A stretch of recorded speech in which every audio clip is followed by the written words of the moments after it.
ఈరోజు మేము ఇక్కడ కేసీఆర్ గారి దిష్టిబొమ్మ తగలబెట్టడానికి కారణాలు కేసీఆర్ గారు వారు దొంగతనం చేసి మీ మీద కాంగ్రెస్ పార్టీ దొంగతనం చేసిందని మా మీద అబండాలు వేస్తుండ్రు.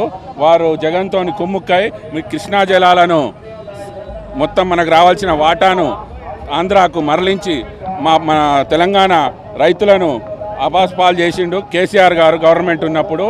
ఈరోజు వారు ఏమంటుండ్రంటే కాంగ్రెస్ పార్టీ రైతులను పట్టించుకోదు, రైతులకు రావాల్సిన వాటాను అడగట్లేదు, వాళ్ళు జగన్తో కుమ్ముక్కైందని మళ్ళీ మనన్నే అంటుండు ఉల్టా.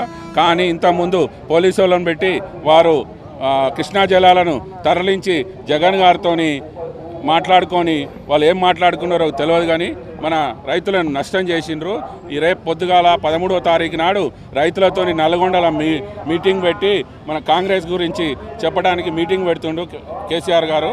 కాబట్టి వారు చేసే దొంగతనాలు, వారు చేసే పనులన్నీ మేడిగడ్డ కానీ కాళేశ్వరం కానీ ఈ ఏవైతే ప్రాజెక్టులు ఉన్నాయో వాటి మీద ఎంత అవినీతి చేసిండ్రో అని దాన్ని డైవర్ట్ చేయడానికి రేపు నల్గొండల మీటింగ్ పెట్టి వారి మీద ఎలాంటి అన్నీ బయటపడుతున్నాయి కాబట్టి వాటిని పబ్లిక్ను డైవర్ట్ చేయాలి ఎంపీ ఎలక్షన్స్లలో అని నల్గొండల రైతులతో మీటింగ్ పెట్టి కృష్ణా జలాల గురించి నేను మాట్లాడుతున్నా అని దొంగ ప్రలాపాలు వాడుతుండ్రు. ఇది మంచి కాదు. కేసీఆర్ నీకు తగది. నువ్వు ఎంతమందిని మోసం చేసినావు, ఎన్ని కుటుంబాలు ఆగాలు చేసినావు, ఎంత దొబ్బిండ్రో మాకు అందరికీ కూడా ప్రజలకు తెలుసు.